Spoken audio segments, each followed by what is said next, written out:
I'm Haze Hartwig. This is Bamboo, Vancouver's property management and investment podcast.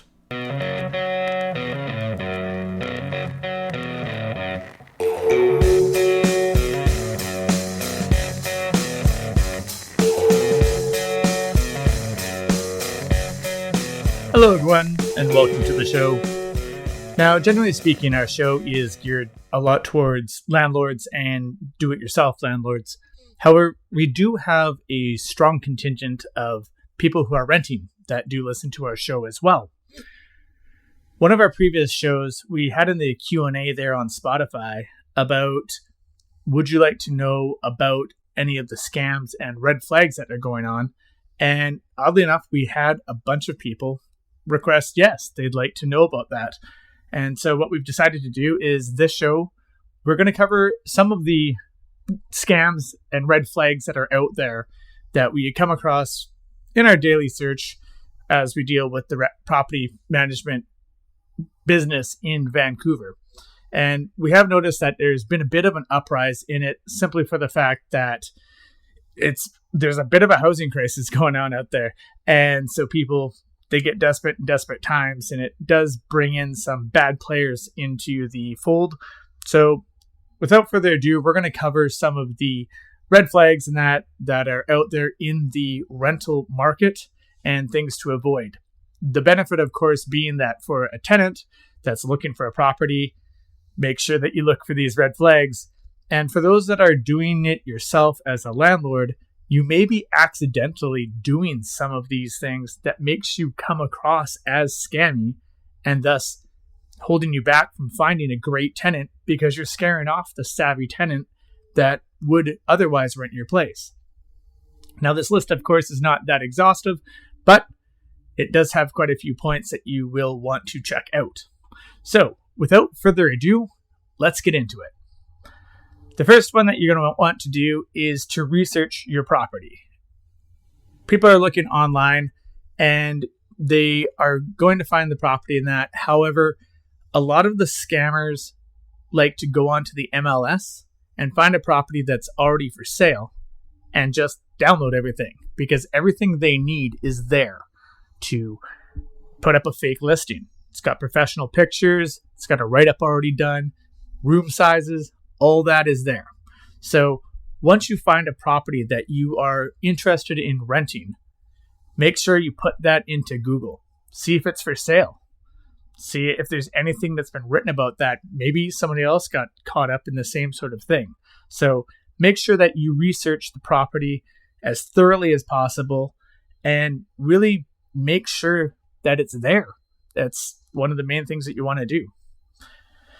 Secondly, you want to verify who you're speaking with. Now, when you go and apply for a property, they're going to be researching you. They want to know who you are. They want to know where you're working, all this sort of thing.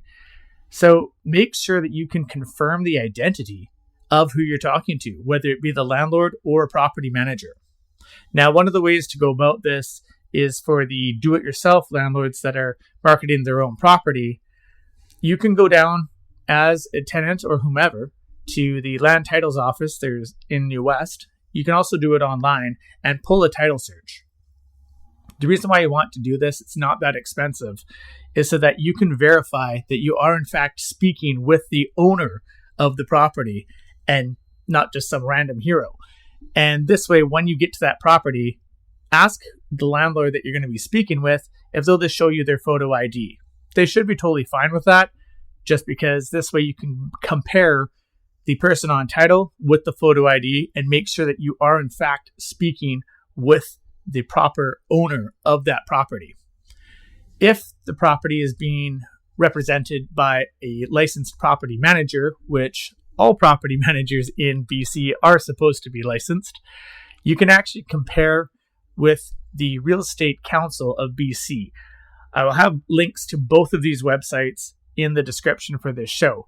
But moving on with that, you can put in the name of the property manager that you've been speaking with and verify that they are in fact a legitimate property manager.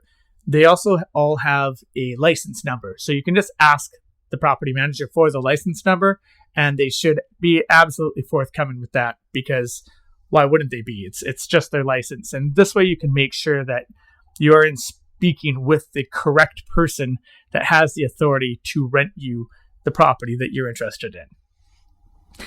This next one, of course, is kind of a no-duh, but visit the property. Just go there in person and check that out, the property. If you're out of town and you're not able to, ask a friend, coworker, what have you, just to go and check out the property and make sure that it actually exists. So you want to make sure of that. Of course, Google will help you in Street View and all that, but sometimes Street View is not all the way up to date.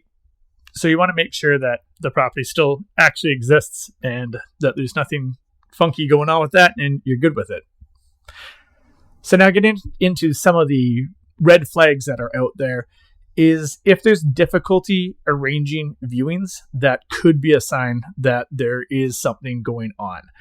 Not always is the case, but for instance, a lot of the do-it-yourself landlords do have a job. So they may not be able to show you between 9 and 5. However, they will make some sort of accommodations, whether it be to show it to you after work or on a different day or even on the weekend, whatever it may be. So if there's difficulty showings and they are not offering anything for you to come see it at another time, that might be a red flag. Also with that is you want to make sure that you get the exact address details. When you're searching around online, you'll see some places that sort of have a area about it. Ask them point blank what the address is. Most units that are up for rent are in apartments, of course. So ask for that suite number and the building number. And again, that will lead back to what we talked about at the very top of the show, which is researching the property to make sure that A, it actually exists, and B, that it's not just taken off the MLS for somebody to try and steal your money. So make sure that you ask for the direct address details. So moving on with funds and such. You want to be very cautious about anybody who's trying to rent out their place and is reluctant to use traceable funds for deposits or rent payments. So if they're trying to stick to 100% just cash, that's probably a pretty good flag. And you want to make sure that you use secure and traceable payment methods such as checks or bank transfers or e-transfers, anything that'll create a nice paper trail so that if anything does go awry, you're able to trace who took the money and where it went and at least have a better chance to protect yourself. This also leads to the urgency for a demand for funds. You're not obligated to send funds prior to a contract being signed. So that's just straight up. If an owner or property manager that you're speaking with online is requesting funds prior to a contract being signed, that's a red flag. They may be trying to push you, saying that they're really, really busy, massive interest in the unit, whatever the excuse may be. Ultimately, if there's no contract, do not send any money. An additional thing for British Columbia is that a application fee is not permitted to be used. So if anyone's asking for an application fee to apply to go to the place, they may tell you that it'll be added to the deposit or your first month rent or whatever it may be. They're not allowed to do it. So that, of course, is a monster red flag if they're asking for an application fee. So do be aware of that. Again, with the urgency is if there's a lack of screening process. A scammer wants the money and they don't care if you're a great tenant or not. So typically a legitimate property owner or property manager will want to know things such as your employment, where you're living, credit score, all these sort of things. Now, most tenants hate going through this, totally understandable. However, a legit property owner or property manager will want this information. And if someone is rushing through all of these, that's something that you want to be a little bit wary of, simply for the fact that they don't care, which is not a good sign if you're trying to have a good, healthy relationship between a tenant and a landlord. The next point is to read the agreement carefully. We see so many times through Vancouver Rent-It that we'll put out a contract and somebody will just sign it. They have no idea what they're signing. They just click, click, click, sign, gone.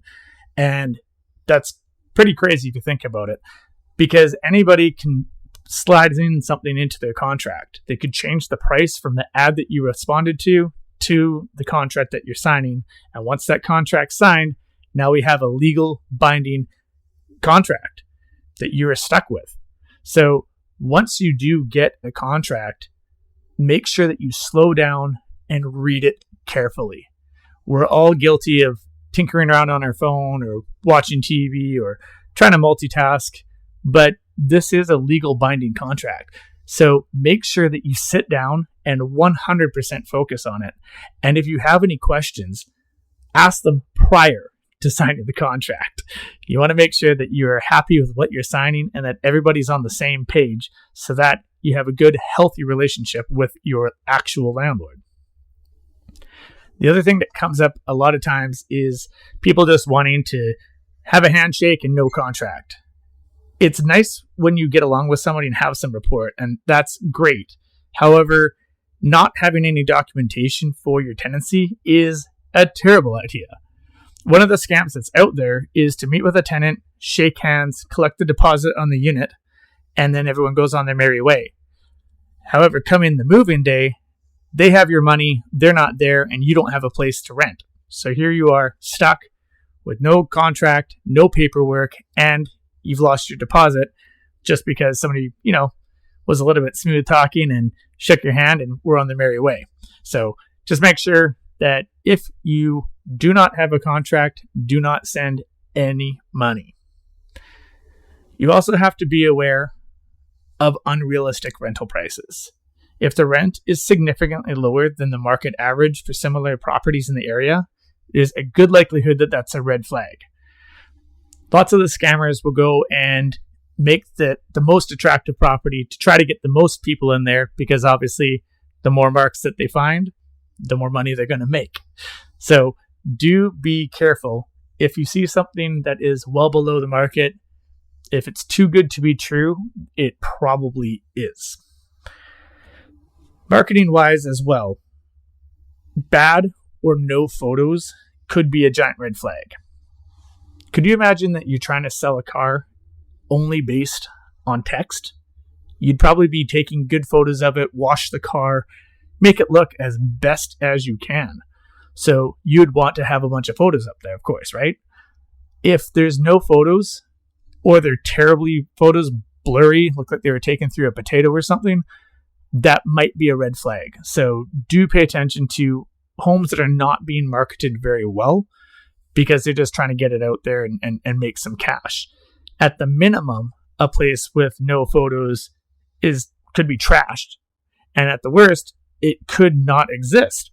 So a legitimate property will be trying to put their best foot forward to show it off. So they will likely have clear, concise photos, maybe a virtual walkthrough, maybe a video, something of this nature, just to really make sure that the place looks great. One of the ways to protect yourself with that, and which would most likely have lots of good videos and photos, is to use reputable rental websites. There's a bunch out there: Craigslist, Kijiji, Live.rent, the property management websites. All of these are pretty good sites and places to find a rental. Facebook Marketplace has become very popular. However, Facebook wasn't designed to be a rental source. So there's very little as checks and balances on Facebook, and anybody can open up a Facebook account. We all know that there's heaps of scams going on Facebook right now. So the rental market is not untouched by this. So if you are looking around on Facebook Marketplace, make sure to do your due diligence so that you are renting a place that you're supposed to be with the person that you're supposed to be renting it from. These last ones are not so much of a scam, but more of something just to protect yourself in general. Once you find a place and you've done all your due diligence, making sure that none of these red flags that we've just talked about have occurred, you want to make sure that you do a property inspection. Make sure you take lots of videos, lots of photos, write things down, do all this stuff, because this is the way that you're going to protect yourself to get your security deposit back when you move out. Now, as I said, this isn't a scam, but it's just something that will protect you and make sure that you get your deposits back. Obviously, cleaning is outside of that, but you do want to make sure that you've taken photos and marked down that there's scuffs on the walls or a dent in the fridge or whatever it may be, just so that you don't get stuck with it when you're moving out. And the main point through all of these ones, no matter what, is trust your instincts. If you're somewhere checking out a place and for some reason your belly is just saying no, your gut feeling is saying no, then do not do it. There are other units out there where you'll feel comfortable, you're not worried, you won't be losing any sleep at night. So if your gut instincts are saying there's something wrong, even if you can't lay your finger on it, do not proceed. Just leave it be, walk on, and find another place. Well, I hope that you found any of these tips helpful. Hopefully this will help protect anybody who's out there looking for a rental. And if you listened for this far, thank you very much for making it to the end of our show. Much appreciated. Please do make sure that you like and subscribe. And we'll be back in another couple of weeks with some stats and updates. Thank you for listening. My name's Haze. This has been Bamboo, Vancouver's property management and investment podcast.